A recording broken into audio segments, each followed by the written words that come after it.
Шановні колеги, Dear colleagues, we start next briefing.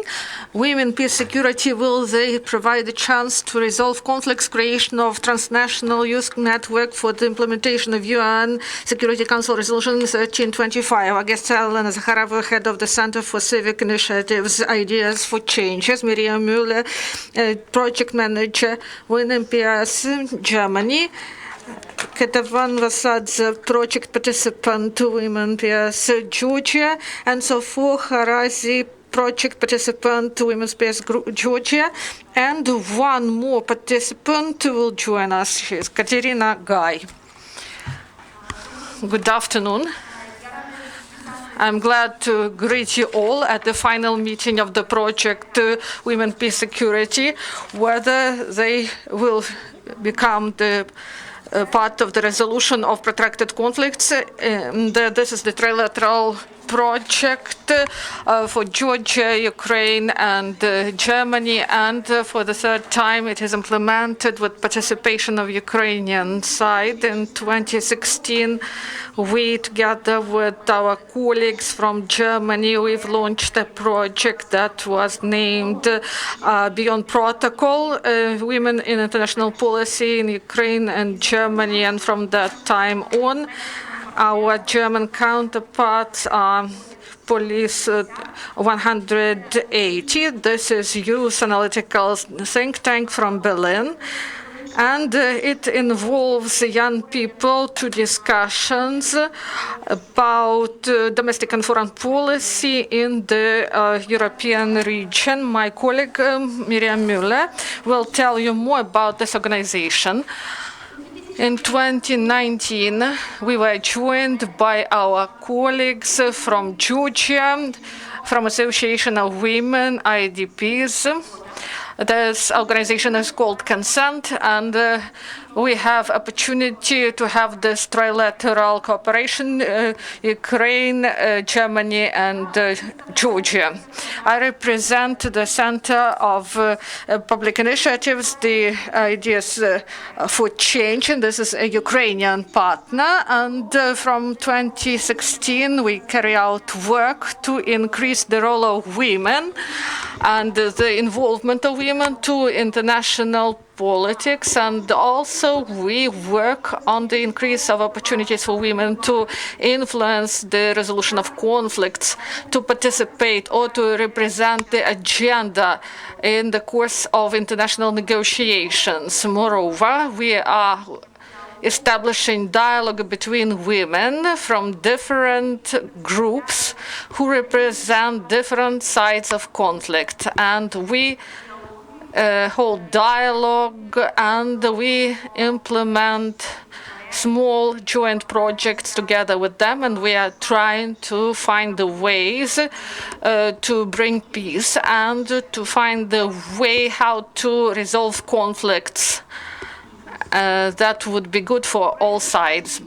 And this project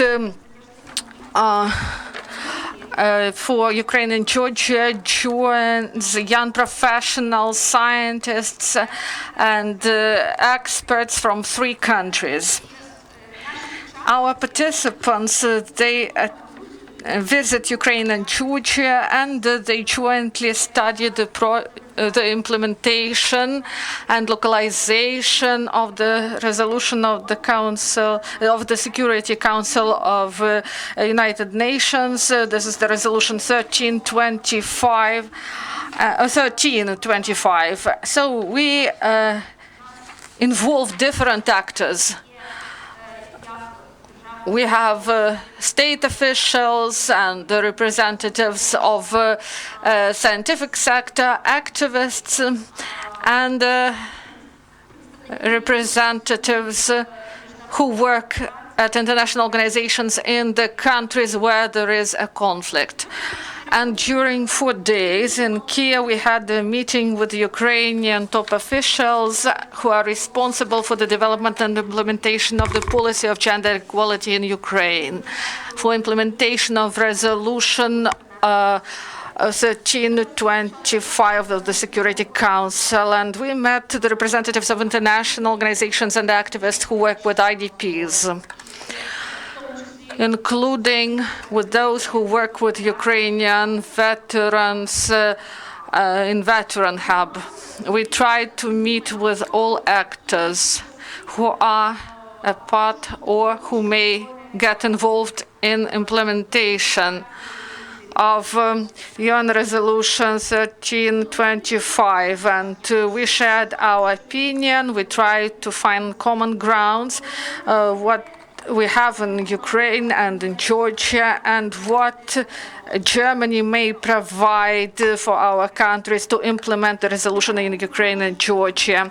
And together, we are here today in order to share our opinion, and I would like to give the floor to our partners from Germany and Georgia. And now I would like to give the floor to Miriam Müller, and she is the coordinator of the project, and she represents Police 180 organization, and she is going to tell you several words about this project from the German side. Yeah, thank you so much, Olena, for already pointing out the pillars of our program, and also thank you so much for organizing the great sessions we had in Ukraine. And last but not least, thank you so much for all of you for coming and being interested in that topic. As Olena already mentioned, my name is Miriam Müller. I'm from Germany, and I work for the Polish think tank Police 180. And the project is integrated in our program on gender and international politics. And we are focusing on women, peace and security, as this at the moment is a huge topic in Germany. Due to the UN Security Council non-permanent membership of Germany, but also there are discussions in the Federal Foreign Office concerning a holistic approach of feminist foreign policy, where women, peace and security is definitely an important pillar of it. What we are aiming with this project, Olena has already mentioned a few points, and I also would like to emphasize that for us, it's really a project with a long-term perspective. So we are aiming to maintain a network of all of our participants, but also realizing and producing reports, policy briefs, and also input through a podcast. So we have one report from last year. You can also take one with you if you like to, about the perspective of the participants on women, peace and security in Germany, Georgia, and Ukraine. And this year we will publish 5 policy briefs written by our participants from all 3 countries. They will be published on our websites, but also distributed to institutions, civil society, and other actors. So I think maybe we can already show you the video we have produced during the first round in 2016, where we had the cooperation with Olena.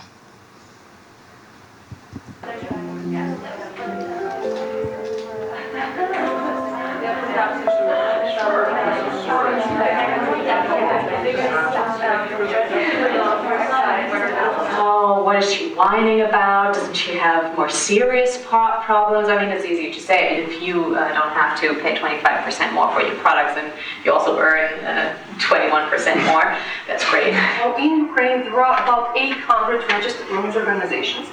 About 2 of them call themselves feminists officially, but we have more and more young women, especially trained in the West, who say out loud that they are feminists and that they share feminist views. Okay, it's nice to have more women on the labor market, but we as men are really, we love the way it is and we don't want to change anything. But the result of our statistics was that the men want to reduce their working hours. Unfortunately, still in Ukraine, we hear and we see that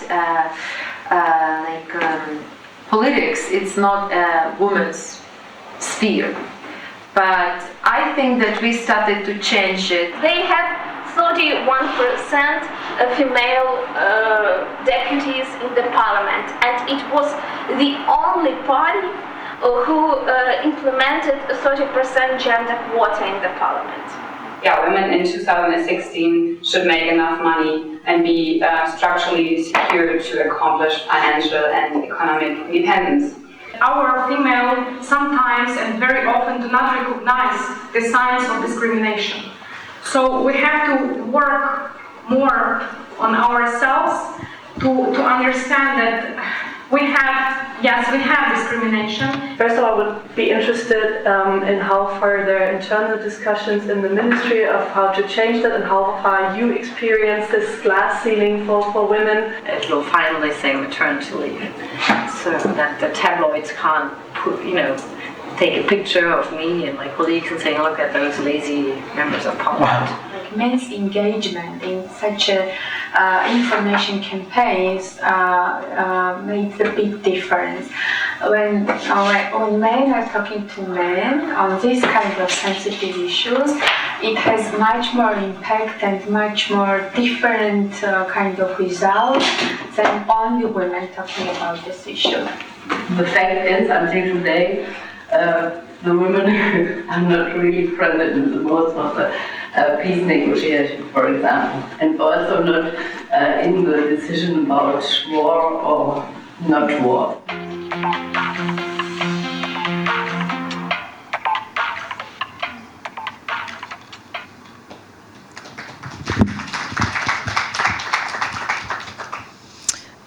So thank you in the back for showing the video. As you can see, there we have a really inclusive and holistic approach on talking about women, peace and security. So we definitely see also the importance of economic empowerment in post-conflict or even during conflict affected countries. And why we wanted to show you the video is also to illustrate that on the one side our topics are changing and adapting to the status quo, but also they are, of course, are repeating, because fighting for a gender perspective is something like a really long-term challenge. Let's put it like that. Дякую, Miriam. Thank you, Miriam. Now I would like to give the floor to my colleague from Georgia, Ketevan Vasadze, and she will tell on the project component on the Georgia part. Ketevan Vasadze from Georgia. I will talk with my colleagues about current situation in Georgia, about our conflicts, and about situation towards IDPs. I want to share with you a short description of conflicts, a series of our conflicts starting from 19th, and we have two regions de facto separate from Georgia, Abkhazian and Tskhinvali region, so-called South Ossetian. War in August, between Georgia and Russia, and unfortunately now we have internally displaced persons today around 300,000, and among them more than 55% are women. Currently the division line are monitored by UMM, only the territory controlled by central government of Georgia. What kind of problems have IDPs in Georgia? I will start about issues of passportization. In Abkhazia, since 2006, de facto authorities distribute for Georgians in Gali regions Abkhazian passports, which are not legal documents, but was used for crossing of checkpoints between Abkhazian and the rest of Georgian. Without those passports, they can't cross the checkpoints, and number of not official crossings increasing. And we have also facts of kidnapping, and I want to mention about last case, kidnapping of Maya Otinashvili, and she was sentenced to 1 month of prison in Tskhinvali region, which is occupied by Russia. So I want also mention about our organization, IDP Women Association concept. which was created in 1995. Now this organization has 16 staff, more than 50 project staff, around 30 volunteers. Mission of this organization is association unities IDP women and members of their families and works towards building of democratic pluralistic society based on equal opportunities, with a special emphasis on women and the youth from IDP and minorities communities. Okay, I want also talk about projects and types of activities which is organized by this organization. It is legal consultation, advice and capacity building of local activities, community mobilization and development for overcoming conflict consequences, increasing level of life and human security. Also regular work with youth, forum theaters, debates in schools, training seminars, leaders academy. It's for representative as governmental, as common society, vocational and skill trainings and support and implementation, healthy style of life, medical mobile team and lectures for population, monitoring of situation in IDP centers, support of community initiatives, preventing of migrations. And also we have peace work, work with Gali district teachers, which is very important because I want to mention that unfortunately Abkhazian so-called government gives no possibility to get education in their native language, and Georgian schools are closed by them, and there are pity situation because they have no possibility to get high quality education because they don't understand Russian language, and we have such kind of politics from their side and from Russia side that we called it Russification. Russification, and not to give possibility Georgians which are lived in the occupied territories to get education in their language, mother language. Also, I want to mention about peace work. As I told, with Gali district teachers, it's very important. Work on domestic violence as a cross-cultural problem, international advocacy and lobbying, workshops on 3025 for central and local government and media, facilitation of Armenian-Azerbaijani dialogue. It's a short presentation about IDP situation and about our organization. I will get floor to my colleagues, which will share information about current situation in Georgia. And if you have some questions, I am ready to answer these questions. Thank you.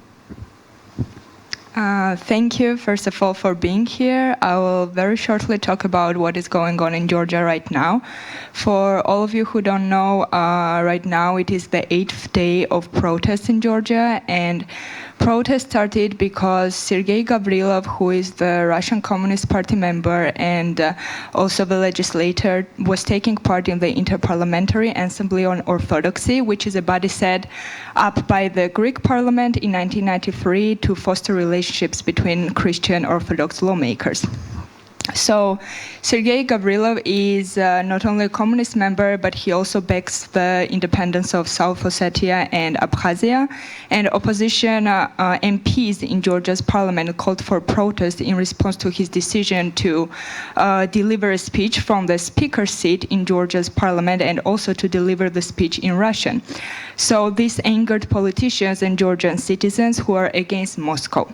And on June 20th, this led to the protest of more than 10,000 Georgian citizens in Tbilisi in front of Georgia's parliament, and the protesters were asking and demanding the resignation of Georgian Parliament Speaker Irakli Vasadze, Georgia's Interior Minister Georgi Gakharia, and also the protesters were carrying Georgian and EU flags and placards which were saying things such as Russia is an occupier. Because of this, the session was suspended and Gavrilov left the country. So the protests on the first day lasted till approximately 4 a.m. or 3 a.m., I'm not sure, and unfortunately the protests were tried to be politicized by the opposition group of National Movement, who encouraged people to get into the parliament, which would mean the beginning of the revolution, but fortunately this didn't happen. However, the real tragedy happened when special forces started treating people very violently. They were beating people, they used tear gas, and they used rubber bullets. And the media emphasized the fact that the rules of using the rubber bullets were not taken into consideration, which means that the special forces were hitting people with these bullets from a very short distance, and there were cases when the rubber bullets for animals, which are 8mm long, were used against protesters. According to statistics, because of this, on the first day, 240 people, including 80 policemen, were hospitalized, and 2 young protesters lost their eyes because of the rubber bullets, and 1 got his lung fractured due to the same reason. The protests in Tbilisi were supported by peaceful protests in other cities like Batumi, Zugdidi, and Kutaisi. The reaction of Georgian government against the protest was very confusing, and at the same time it led to the emergence of anger among the citizens, because for instance, the parliament speaker Irakli Vasadze and Prime Minister Mamuka Bakhtadze announced that they didn't have any information about Gavrilov's visit to the parliament, which makes no sense, because how you don't know about the visit of such an important person.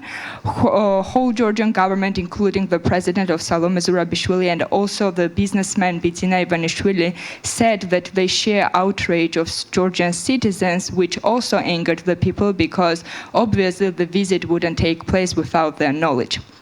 So regarding the violent acts committed by special forces, the Prime Minister of Georgia, Mamuka Bakhtadze, also made a statement according to which the ruling party, Georgian Dream, didn't order to shoot people, but it was the opposition party of National Movement who ordered to special forces to commit this violence, which also makes no sense. So all of these made protesters even angrier, and as a consequence of this protest, the parliament speaker Irakli Vasadze and also the parliament official who organized the session with Gavrilov resigned. However, the protests are still going on, and it's the 8th day of the protest, because the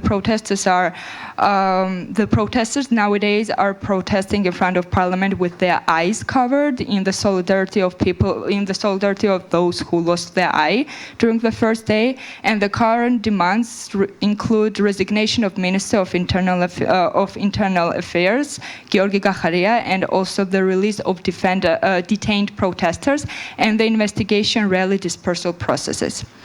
What is Russia's position in this case is that, on the one hand, Mr. Gavrilov blames radical Georgians in organizing this protest, and says that he has been invited by the Georgian ministers themselves to the meeting, and he was invited to be the speaker on the meeting. At the same time, he, alongside other Duma officials in Russia, are requesting official apologies from the Georgian government, while Putin announced suspension of flights of Russian airlines to Georgia from July 8th, and this led to the eruption of the campaign in Georgia, which is called Spend Your Summer in Georgia. The name of the there is a Facebook group which is called Spend Your Summer in Georgia, with thousands of members from different countries who are are sharing their experiences in Georgia, who are sharing their support to us, and who are planning their next touristic trips to Georgia, while Georgian members of the group are offering the tourists free apartments, free guiding tours, etc., etc. Even the TBC bank, one of the TBC banks, what? Yeah, seniors. Sorry, seniors. He said he promised Ukrainians to finance all the direct flights to Georgia. If you want to take part in this campaign, you can just share the photos of yours taken in Georgia and just write a hashtag "Spend Your Summer in Georgia," and you can just spread the word among your friends or relatives. Yeah, this is all, and this is just to encourage other people to come to Georgia, to visit the country, and to popularize Georgia, not only among Russian citizens, which are representing a huge part of tourists in Georgia, but among other citizens of the world. Thank you.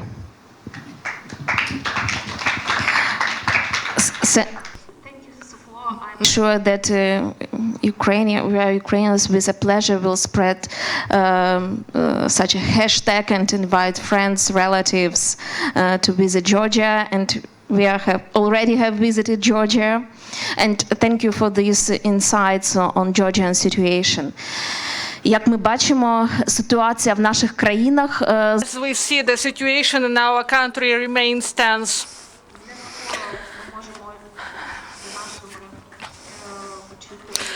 And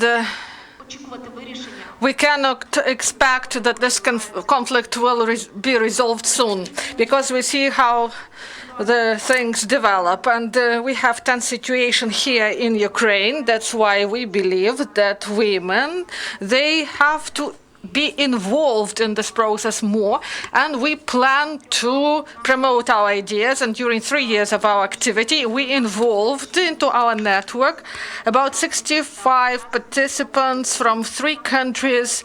We involved them in our approach, and these are the participants not only from Ukraine, Germany, and Georgia, but also we have participants from other countries, for example, from Italy and even Colombia. So these are people who live or study in our countries, and in this way we broaden our geography coverage. So each year this network increases, and we are not going to stop. And we want to get united in order to be more efficient. As I've mentioned, we are different according to geographical principle, and also, as I've said, we are diverse. We work in different sectors. We are actors, the participants who were involved in the process. These are international organizations, state sector, civil society, academic circles. So this diversity is really important in order to link different levels of diplomacy to involve more actors. And what is really pleasant to know is that each year we are joined by new participants, and we are glad that men join. Of course, we are speaking about women in politics and international politics and conflict resolution, but we see that men are ready to be part of this process. So the principle, he for she, is really working in our network.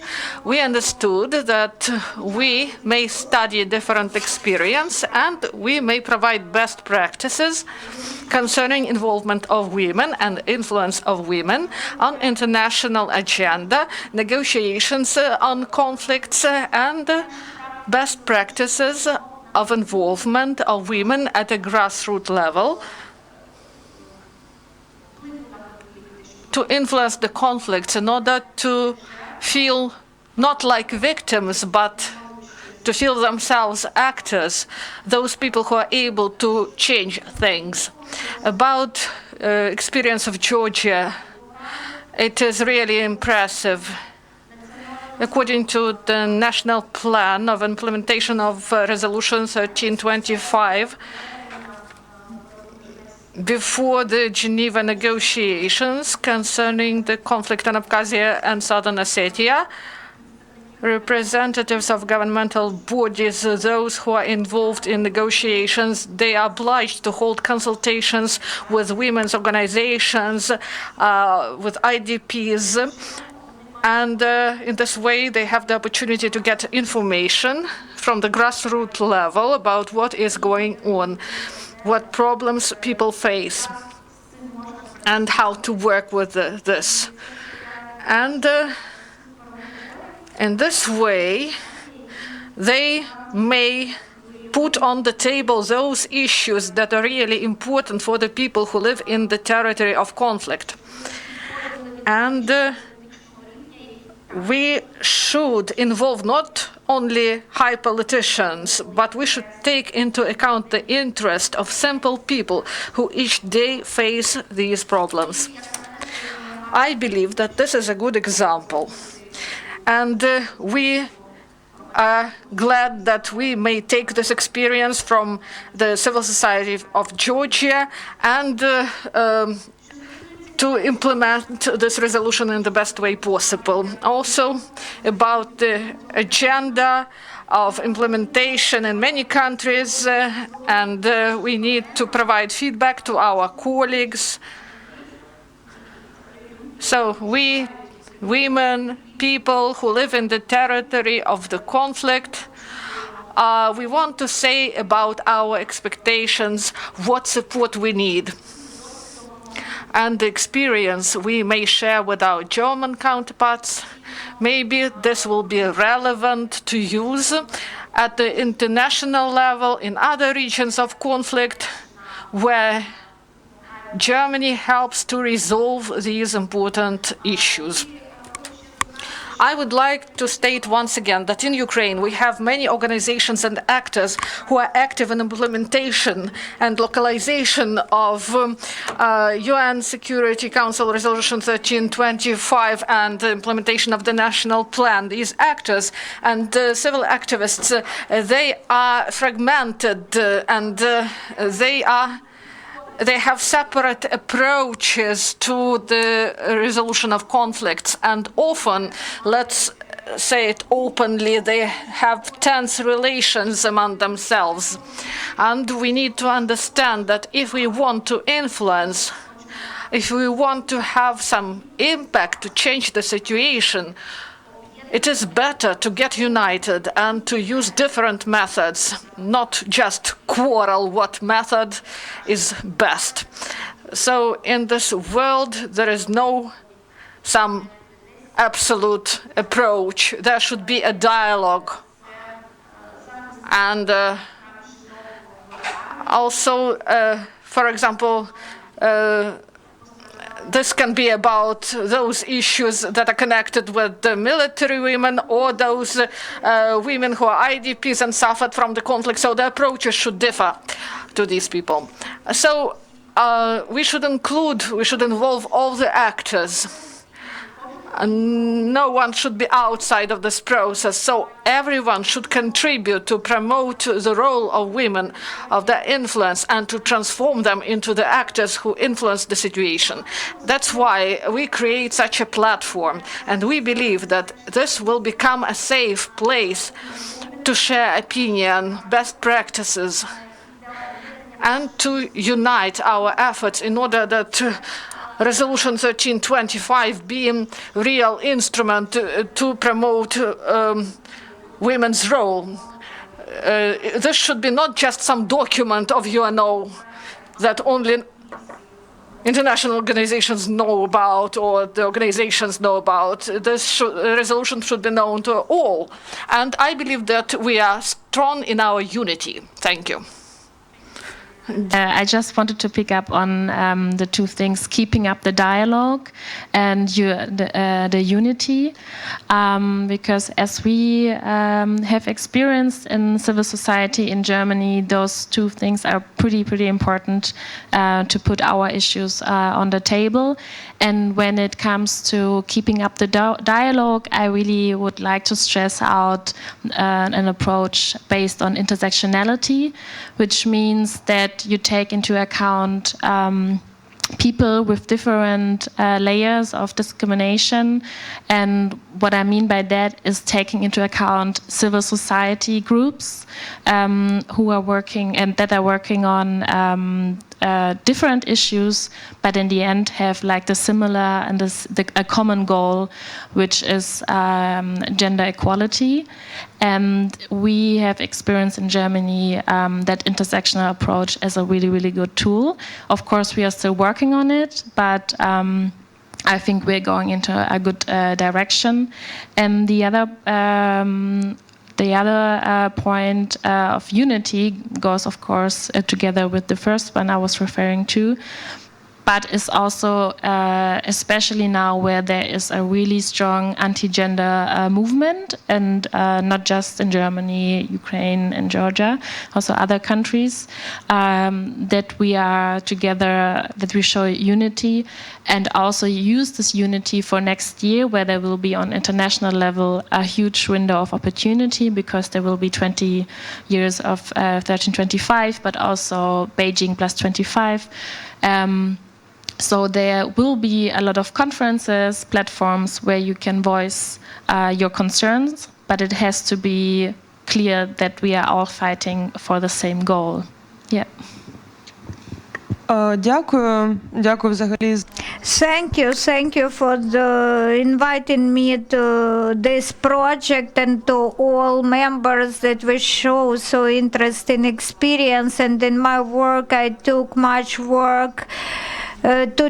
information from our colleagues from Georgia. We will share experience with you and use your lessons learned and their skills as to the National Action Plan, which was adopted in 2016. And from my perspective, I would say that it will have given the impetus for changing of the law enforcement sector in Ukraine. When I directly faced the implementation of this plan in Ukraine within 1 year, I saw fundamental changes in participation of women, in participation of men, provision of parentship rights to men, which also was of influence on security of the country. And we raised issues of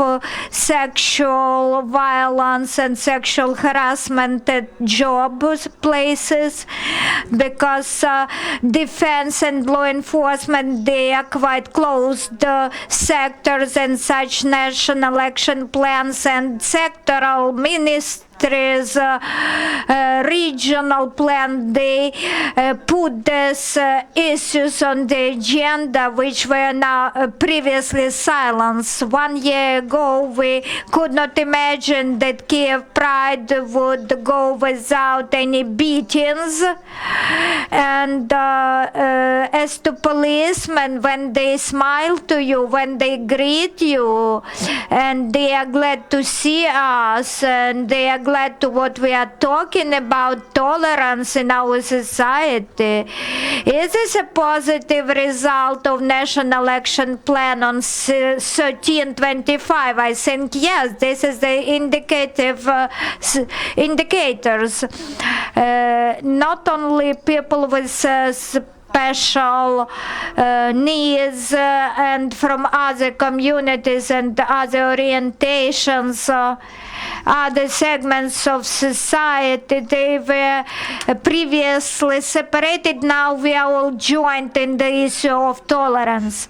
And we raise the public awareness issue in the scope of national and sectoral plans with which we are working now, and the large-scale network of intersectoral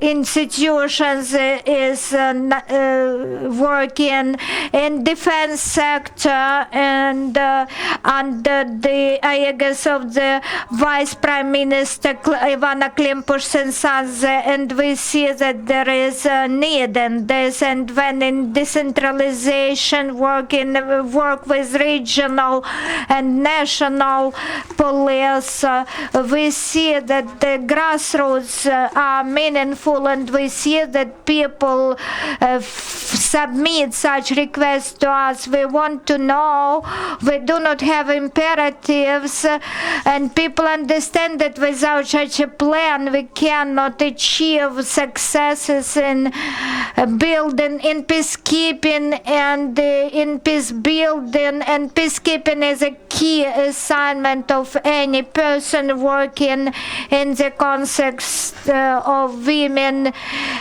peace, security in Ukraine agenda. As to my own opinion, I would like to say we have space for improvement, we have space for development, but as taking into account that only in 2016 National Action Plan was adopted, Ukraine leapfrogged for very far, and we have already lessons learned, and we have what to share with our colleagues that have been in this agenda for many years. I wish every country to have peace, especially to those countries which are under the influence of aggressor neighboring country, and I wish next time we talk about peace building but not about the status quo.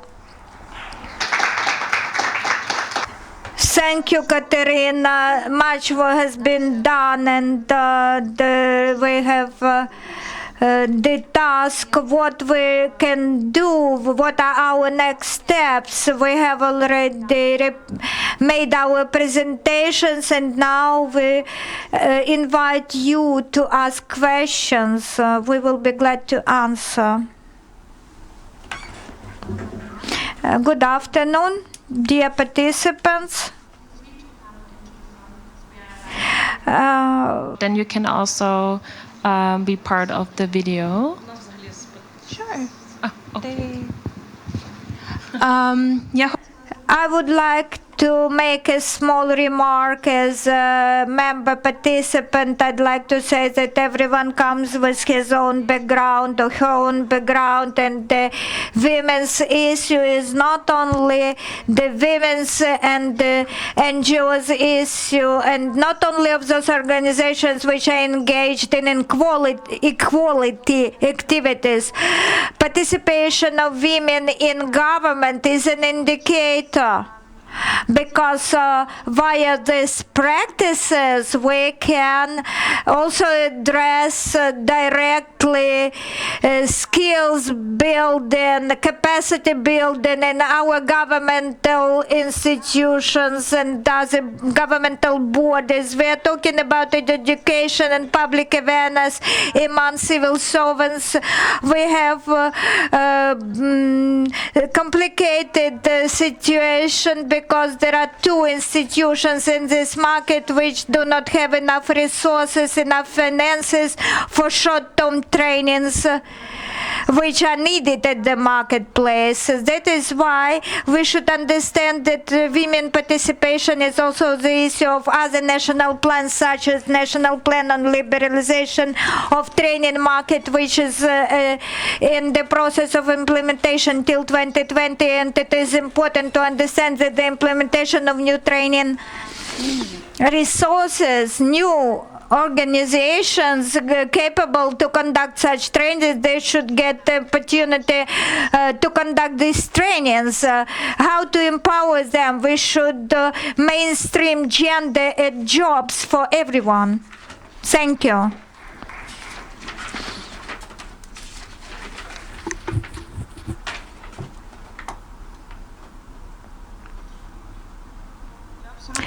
I I agree completely with that we need to implement a unified approach so that we do not have the status quo when at schools we see one situation, at the higher educational institutions we see that the person does not understand anything, how to realize, how to exercise her rights and opportunities. And talking about vocational background, it is really a problem.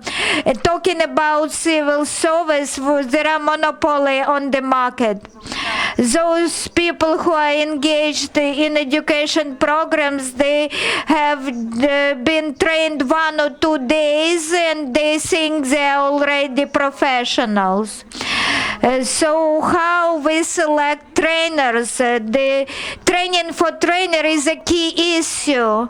To find students is not a problem. That to find trainers, highly qualified ones, this is a challenge. We should introduce the education at all levels, and on those levels where there are people who understand these topics. As to me, my personal opinion is I know some negative aspects that every educational level should be regulated separately, individually, but for posts which could be general starting point, which will give start to professional pool of people, I agree with you. Sectors of security and defense, based on the Ministry of Internal Affairs and the Ministry of Defense. Here we and me, we are for a unified approach, and we now promote this approach. Many speakers talked about that this propaganda didn't work thanks to the messages which could be communicated in the books, in the textbooks, in the mass media. Sometimes people who have been working on gender equality for 30 years, they can write some discrimination statements, and then we see the problems with services and problems with attitude to people. I'd like to add in brief that in the education sector, the correct education pattern, it really provides quality, not quantity, because we can have good quantitative indicators of women's engagement, but in fact we can see that they are not of impact, that they are incapable to bring their issues to the agenda of negotiations, and they will not be listened to and heard. This approach shaped us influence on this agenda. Out of the audience, we are really more than happy to answer them.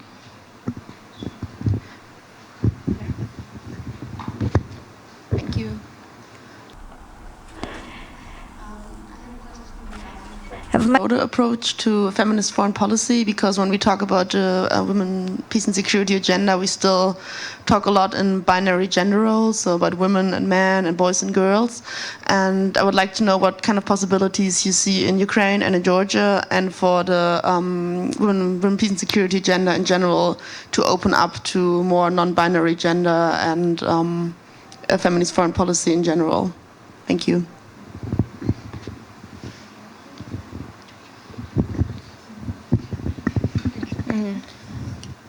Okay. Well, as to Ukraine and feministic foreign policy, I think this is the issue of a long-term perspective. I so far see more tasks, more objectives to raise the number, to increase the number of Ukrainian women diplomats at the top level, because taken in general, as far as I remember, Ministry of Foreign Affairs, we have 50 in numbers, proportion between men and women, but if we look at the positions, we would see that ambassadors or general consuls, we have very low number among female. During 5 years, this number is a little bit increased, but we have much room to develop. There is a number, but there is not impact. The same concerns international negotiations, Minsk format in particular. Even if there are women in certain delegations on the part of Ukraine, but the issues which are of interest to the women living in the regions which are under the impact of this war conflict, they are not discussed. We have already saw that we are talking with women from on both sides, on territories on both sides of near the conflict line. We try to find out which ways of cooperation could be of interest for them, how the public, the women on grassroots level in occupied territories, how they will perceive our activities so that we can contribute to the negotiations process and to the development of reintegration governmental policy. As concerns feministic foreign policy, I think it would be next step when Ukraine will become a strong international actor, and it would have gender equality at all levels approach to it, and will bring it to the world via its foreign policy, like it is in Germany and other countries which have already introduced feministic foreign policy, such as Sweden, Canada. I think this is a task for us. I agree with you completely here. I should also add that the internal processes such as representation of women in parliament, we have 30% of women in parties, but this 30% may be not on the top of the list of these parties which may enter the parliament. So we have now the process of quota fighting,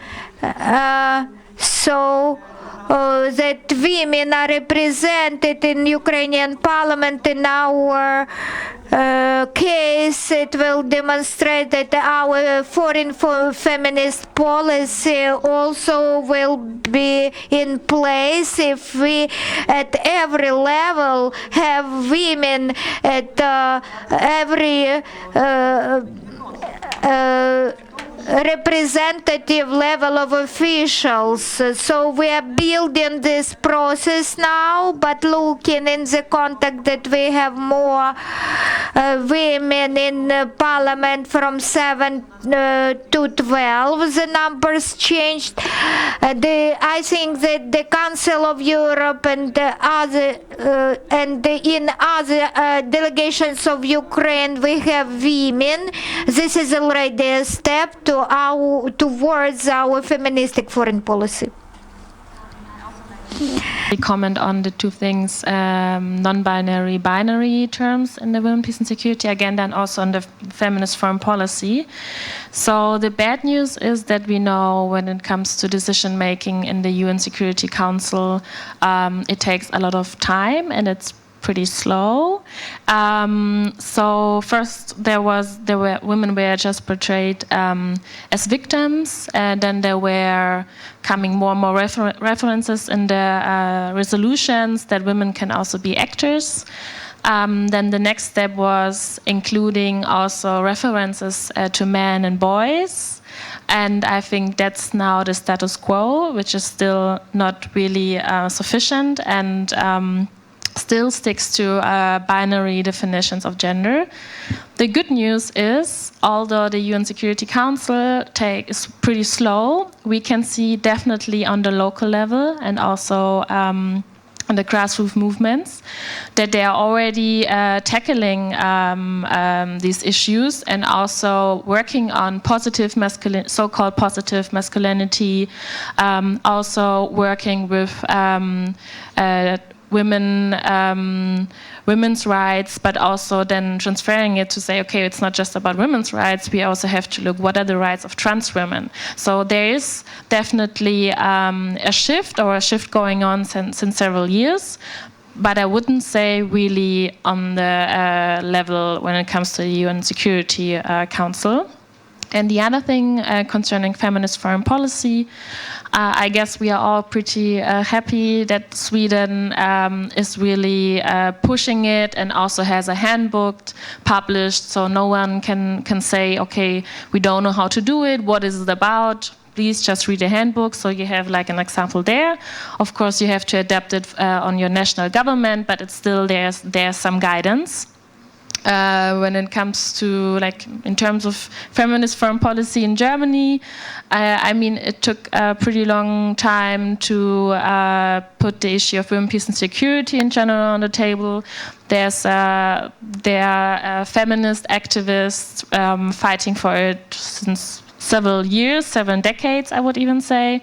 And now we have this window of opportunity.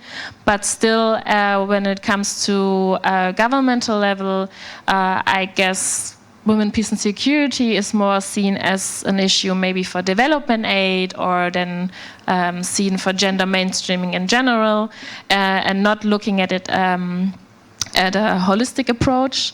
And also what a feminist foreign policy definitely has to include is when it comes to exporting arms and so on, and I guess there we are not there yet in Germany to talk about that from a feminist perspective. And last point is that some of the Green Party, the left, and also some supporters from the Social Democrats have talked about feminist foreign policy in the German Parliament, and there's also a recording. Feel free to watch it. It's it's in German, but there you can also see what kind of language is used and what the non-supporters are voicing, why they don't want a feminist foreign policy, which is pretty interesting. And I guess the pattern is in every country the same when we look at people who are anti-feminist. Let's call them like that.